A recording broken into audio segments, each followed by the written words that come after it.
I heard that this country was discovered rather recently, right? Absolutely. The history of this country is one of the shortest in the world.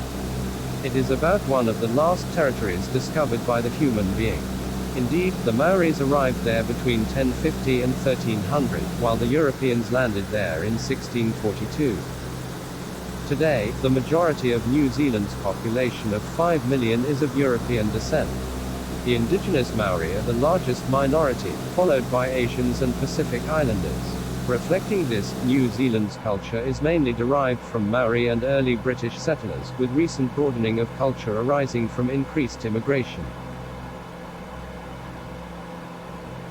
I'm never afraid, but is it dangerous to live in New Zealand? Alone for several months, I was never afraid of anything. On the other hand, I was very careful when I had to leave the van for a trek or other. I had been warned that there could be thefts in these circumstances. Only one solution then: took all the valuables in a small backpack as a precaution. Finally, nothing has ever happened to me. On the other hand, I got caught by the police several times because I was filming camera in hand alone in the vehicle while driving. Driving on the left was not easy at first, but then filming at the same time, it is true that it was a bit too much. Filming was my daily life in New Zealand. Once back in Paris, I had 3.7 terabytes of photos and films spread over 7 hard drives, not counting the backups. A bit crazy, I know. As long as these images don't end up in the back of a computer, that's not so crazy. That's sure. Okay, bye-bye Lake Tekapo. Now we are heading towards Arthur Pass, another must-see place in New Zealand. Cool.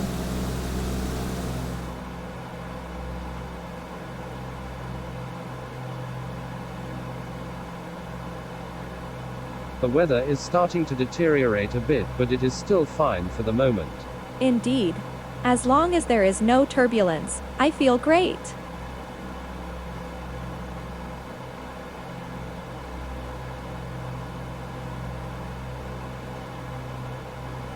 This is the Rangitata River. It flows southeast for 120 kilometers from the Southern Alps, entering the Pacific Ocean 30 kilometers northeast of Timaru. Here is Adoris. Peter Jackson and his team had chosen this place to build the capital of Rowan, Kingdom of Middle-earth. Construction on Mount Sunday began in March 2000 and was completed 7 months later.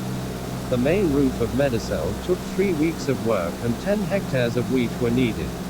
The wheat was cut the old-fashioned way to ensure the highest degree of realism. For having visited this place, I can assure you that there was no trace of their passage. Good job. Lake Clearwater and Lake Camp. It's very pretty here. This gravel road leads to Adoris. On its own, it could be enough for the show. You should know that in New Zealand, there is a permanent risk of volcanic eruption with 12 active volcanoes. They are all on the North Island. Also, earthquakes which can be significant are also measured by GNS Science every day. In February 2011, a 6.3 on the Richter scale earthquake occurred at shallow depth in the Christchurch area. Many foundations of houses and buildings did not resist. The city center was devastated, and 185 people lost their lives. This national tragedy has prompted the New Zealand government to redouble its efforts to raise public awareness of the risks associated with earthquakes, but also to intensify research programs to try to prevent these phenomena. New Zealand sits on a tectonic plate boundary, separating the Pacific Plate from the Australian Plate. The Pacific Plate is sinking at a rate of 4 centimeters per year under Australia. But this movement is very oblique. Suddenly, New Zealand on the surface is cut into blocks, separated by large faults, which slide horizontally against each other. The fault is called Alpine Fault. I left New Zealand on November 11, 2016. I stayed 3 days in Kaikoura before joining Auckland. On November 14, 3 days later, a 7.8 magnitude earthquake occurred in Kaikoura. 2 deaths have been identified during this tragic event. The damage was enormous. The tsunami that followed the earthquake reached a peak height of about 7 meters. Many major roads were closed in the South Island because of slips and damage to bridges, including State Highway 1 between Picton and Waipara, and State Highway 7 between Waipara and Springs Junction. Several of my French friends must have been dropped off by helicopter in Christchurch. No more vehicle could access Kaikoura. The work subsequently undertaken by the government was colossal in order to rebuild the road and the railway as quickly as possible. Here is the Lake Heron with this pretty mountain, the Mount Sugarloaf. Oh, it's look like a little paradise here. I would love to take it with me. You can take it with your eyes and memories, Scarlett. Good idea. Here is the Matthias River, which takes its origins in 3 rivers, the North, South and West Matthias rivers. The combined waters flow a further 17 kilometers southeast across a braided, shingle strath, which meets with the valley of the Rakaia River 15 kilometers west of Lake Coleridge. Wow, nice show, Matthias. I've never had the chance to see her for real life yet. That true, this Matthias really has a great artistic talent. And here is the nice meeting between Mr. Matthias, on the left, and Miss Rakaia on his right. The story is a bit sad since of their meeting. Only Miss Rakaia will remain, continuing her way to the sea all alone. Oh, what's a so sad story, Captain? The Wilberforce River now below our great DC6. All these rivers are really beautiful. Sometimes they look like beautiful paintings. That's right, nature is definitely an accomplished artist. Ladies and gentlemen, hope your flight is going well. Do not hesitate to let us know if you have any questions, a glass or even a few pieces of kiwi bird dried in mutton juice. There are still full. However, French cheese is now forbidden on board. No need to ask. What a meeting of rivers right here. The Harper River lets itself be absorbed by the Wilberforce River. And, finally, the Wilberforce River, which is dominated by the Rakaia River. What's a nice show. We can also imagine what all these rivers can look like when the rains in the Alps are very abundant. That must be a great show too. Necessarily. Despite the clouds, we can still make out a little Lake Coleridge as well as Mount Ogden. Maybe a better view later. Okay. I was told that the name of New Zealand, invented by the Maoris people, is the land of the long white cloud. Aotearoa, what's a poetic vision? Absolutely. Another example, Tane Mahuta, which means God of the forest. It designates a giant kauri tree in the Waipoua forest. Its age is unknown but is estimated to be between 1,250 and 2,500 years. Wow, so old. We are a bit far now, but the view is still better on Lake Coleridge. This lake is situated in an over-deepened valley formed by a glacier over 20,000 years ago in the Pleistocene era. It currently has no natural outflows. There is a small settlement at the lake. We can't see it very well, but this one is particularly attractive to me. We really feel alone in the world, like lost in the middle of the New Zealand Alps. We will soon cross the famous Arthur Pass. Great! I can't wait to see this. I learned a lot about New Zealand today. I did well to take this flight. You're welcome, Scarlett, and we haven't arrived yet. There is still to discover.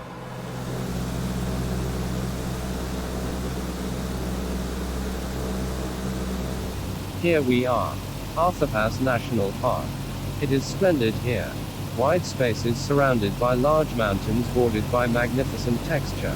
It was established in 1929, becoming the first national park in the South Island and the third in New Zealand.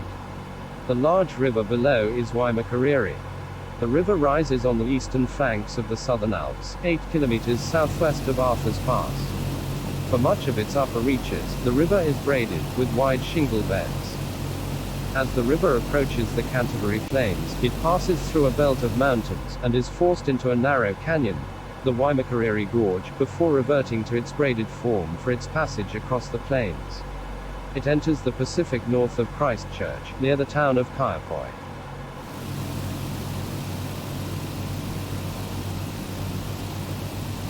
The road from the Arthur Pass is here.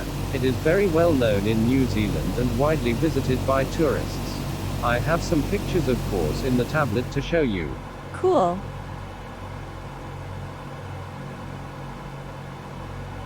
Arthur's Pass is a key link between east and west, but it is also known for its natural beauty as you can see, and rare flora and fauna. The park provides both a sanctuary for plant and bird life, and a place for both mental and physical recreation. Since becoming a national park, Arthur's Pass has gained a worldwide reputation for alpine recreation, as well as for its stunning natural history. Come on, let's have a little TV show now. Oh yes. So, let's start on the road that leads to Lake Ohau. And the beautiful blue color that now appears. This mountain on the right has always impressed me. Let's rise a little now to get an overview of the lake and the Hopkins Valley at the end. The gravel road that runs along the lake that I told you about earlier. A must-do here. Wow, what a beautiful color, contrast, and so on. My favorite mountain seen from above now. Look at that. A pretty private swimming pool. What you think? Something else with few pictures of the road leading to Lake Tekapo from the north this time. I remember my surprise when arriving here the first time. Lake Tekapo in all its splendor. Once again, I was very lucky to be almost alone at this time with such a beautiful day. It's so much better for taking pictures obviously. Another year, and still this amazing color. Oh yes. The famous lupins we talked about earlier. As if that wasn't pretty enough already. And never forget few shots with your drone. That's sure Sophia. Surprisingly, it had snowed a little the day before. Perfect. Here we are at Lake Pukaki now. Like Lake Tekapo, it's sublime. The turquoise blue color is a little less pronounced on this lake, but the blue is still as intense. And here you can see the summit of New Zealand. Aoraki, Mount Cook, and with less clouds this time. A time-lapse made at sunset close to Adoras now. And finally, the rock on which Adoras was built. The panorama of Mount Sunday is really impressive. Let's play now. These parrots are called dakia. I'll talk about it later, but know that their favorite game is to carve up your car. Warning. So Arthur Pass now, starting with the Otira Viaduct. Here we have a lot of place to fly the drone.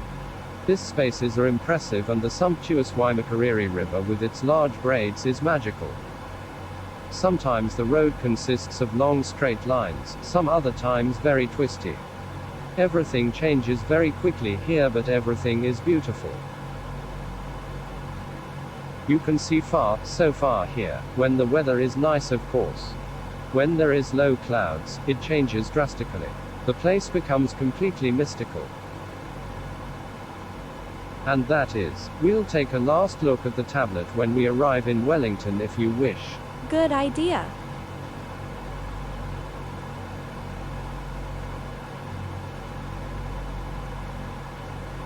A few words about the Kia we saw on the tablet. They really are amazing. The first time I met him, I was stopped in a van looking at the GPS. Suddenly, I heard two loud noises coming from the roof.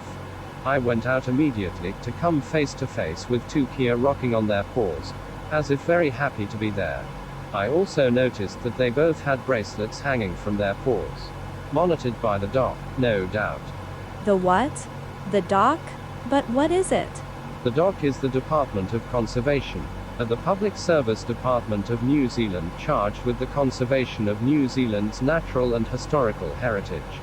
This includes preservation of historic sites on public conservation land, saving native threatened species, managing threats like pests and weeds, environmental restoration, caring for marine life, and assisting landowners to effectively preserve natural heritage.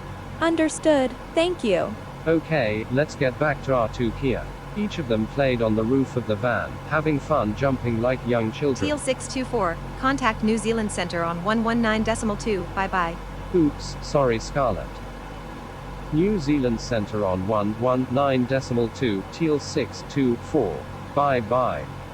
New Zealand Center, hello, Teal 624, at flight level 130, 60 miles inbound November Sierra. Teal 624, hello. Radar contact. Continue to follow the flight plan. I will contact you for the descent. Hey, how are you, Emily? Fine, Phil. We share an aperitif soon, I hope. Of course, my pleasure, Emily. So, back to the Kia again, Scarlett. So they jumped on the roof of the van, and suddenly, they started trying to tear the plastics off the car. I had to raise my voice a little to make them understand that no, we don't eat the car, please. I know parrots very well, having had several when I was young. I think they felt it, and so with good confidence, I was also able and lucky to touch them. A very good memory that lasted over an hour. They are known for their intelligence and curiosity, both vital to their survival in a harsh mountain environment. Kia can solve logical puzzles, such as pushing and pulling things in a certain order to get to food, and will work together to achieve a certain objective. They have been filmed preparing and using tools. So these are truly amazing. One thing to finish, do not feed them, really not. It's bad for their health. So, these famous Kia are real clowns.